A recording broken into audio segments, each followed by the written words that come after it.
কি বলবো, একটা কথাই বলতে চাই, ইহুদি যত আছে ইহুদিদের দৈরা দৈরা টাইনা টাইনা ছিঁড়া ফালাইলে মানে নিজেদের রক্ত ঠান্ডা হবে না, এত পরিমাণ রক্ত গরম।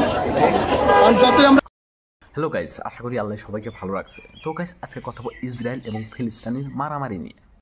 তো গাইস আমি কথা বলার আগে বাংলাদেশের যে প্রতিবাদী ভাইরা, বাংলাদেশের হাজার হাজার মানুষ এই যুদ্ধের প্রতিবাদে যে রাস্তায় তো গাইস এই আন্দোলন আপনারা দেখেন, শুনেন, তারপরে আমি মানে এই টু জেড বলতেছি আর কি। ঠিক আছে, সবাইকে একটা কথাই বলতে চাই, ঘরে বসে না থেকে সব মুসলমান আমরা একসাথে হয়ে আন্দোলন করব।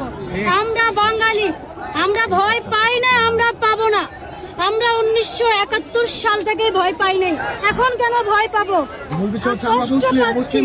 বলতে পারছি না, মা বোনদের অত্যাচার দেখে আর ভালো লাগতেছে না। তো গাইস ইসরায়েল এবং গাজা, হয়তো আপনারা বর্তমান সবাই জানেন যে মানে দুইটা দেশ। ইসরায়েল ওটার ইহুদি সবথেকে মানে আপনার জাউরা, মানে বলতে গেলে মানে মুসলিমের বিপরীত মানে দল হলো আপনার ইহুদিরা।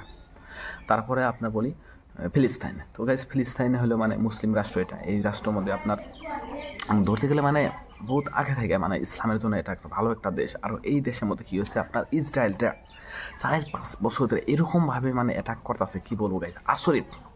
এই রিসেন্টলি যেটা অ্যাটাক করতেছে গাজা, ওখানে গাইস হাজার হাজার শিশু, হাজার হাজার মানুষ, হাজার হাজার মুসলিম মানুষ, নারী, তাদের উপরে যেটা নির্যাতন, যেটা অত্যাচার আরম্ভ হয়েছে, এই অত্যাচারে তারা মানে অতিষ্ঠ হয়ে দেশ ছেড়ে পালাইতেছে। মানে ফিলিস্তিনের মুসলিম রাষ্ট্র তারা সব দেশের প্রতি মানে একটা আকাঙ্ক্ষা নিয়ে চাই আসাল যে আমরা আমাদের বহুত কটা মুসলিম আরব, আরব, তারপরে আপনার তুর্কি, বাংলাদেশ, পাকিস্তান বহুত কটা আছে মুসলিম রাষ্ট্র আছে। তারা ভাবছিল যে না, তারা আর কি হেল্প করে, মানে তাদের যুদ্ধের মধ্যে তারা আর কি সহায় করবে আমাদের মুসলিম রাষ্ট্রগুলা, দেশগুলা তাদেরকে সাহায্য করবে। কিন্তু ফিলিস্তিনের পক্ষে কোনো দেশ মানে এখন পর্যন্ত মানে তাদের হইয়া ইসরায়েলের পক্ষে যুদ্ধ, ইসরায়েলের বিপক্ষে মানে যুদ্ধ করে নাই। তো লাস্টে কী হয়েছে, তারা মানে আপনার ফিলিস্তিনের মানুষ যেগুলো আছে, ফিলিস্তিনের মানুষরা দেশ ছেড়ে ছেড়ে পালাইতেছে।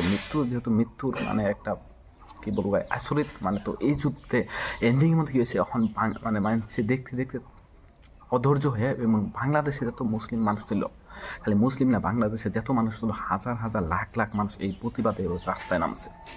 আমি ভিডিও ক্লিপের মধ্যে আপনাদেরকে আর কি দেখাইছি, দেখলেন আর কি। তো তারা বলতেছে যে ফিলিস্তিন একটা মুসলিম দেশ, আর আমাদের কাম হলো মুসলিমের সবসময় যে কোনো দেশ, মানে খালি ফিলিস্তিন না, যে কোনো দেশে যদি কোনো অন্য মাঝে মানে অন্য ইহুদি মানুষ, খ্রিস্টান মানুষ যদি মুসলিমের উপর অ্যাটাক করে, আঘাত করে, তাহলে আমাদের কর্তব্য হলো তাদেরকে মুসলিম রাষ্ট্রদের পাশে দাঁড়ানো। কিন্তু ফিলিস্তিনের পক্ষে কেউ দাঁড়াইছিল না। কিন্তু রিসেন্টলি বহুত প্রতিবাদ চলতেছে আর কি। তো বাংলাদেশের যত সেনাবাহিনী আছে তাদেরকে বলতেছে যে আপনারা যুদ্ধে যান, যুদ্ধে আপনারা ইসরায়েলের বিপক্ষে যুদ্ধ করে, আমরা আপনাদের পাশে আছি। বাংলাদেশের লাখ লাখ, শত কোটি, হাজার হাজার মানুষ আর কি এই প্রতিবাদে জড়িত হয়েছে। তো গেছে ভিডিওটা দেখে খুব ভালো লাগছে। তো গেছে আপনারা যত পারেন ভিডিওগুলো শেয়ার করেন, যাতে মুসলিম দেশের প্রতিটা কোনায় কোনায় এরকম ভিডিও যা পৌঁছায়, আর মুসলিম যত মানুষ আছে সবাই যেন আপনার ইসরায়েলের বিপক্ষে মানে কথা বলে, তাদেরকে যেন এইরকম মারামারি, এইরকম কাটাকাটি সব কিছু জানি আপনার বন্ধ করে তারা। কারণ এইভাবে যদি ফিলিস্তিনের উপরে এরকম করে যদি আরও কতদিন যুদ্ধ মানে চালানো হয়ে যায়, তাহলে ফিলিস্তিন একবারে শেষ হয়ে যাবে। আর একটা মুসলিম রাষ্ট্র, মুসলিম দেশ এইভাবে যদি শেষ করে, তাহলে ওটা আমরা মেনে কখনো নিব না বা মানবও না। তো গেছে আপনারা যত পারেন এই ভিডিওটা শেয়ার করেন, কমেন্ট করেন, দেখেন যে মুসলিমরা সবাই মানে এখন আন্দোলন করার জন্য রেডি হয়েছে, প্রতিবাদ করার জন্য রেডি হয়েছে। যদি ইহুদিরা এইটা মারামারিটা বন্ধ না করে, তাহলে যত মুসলিম দেশ আছে সব মুসলিম দেশ মিলে ইসরায়েলকে মানে আঘাত করবো আর কি। তো এই প্রতিবাদ দেখে, বাংলাদেশের প্রতিবাদ দেখে ভালো লাগছে। কিন্তু পাকিস্তানরা প্রতিবাদ করতে, কিন্তু এতখানি জোরদার হয়ে প্রতিবাদ স্টার্ট করে না আর কি।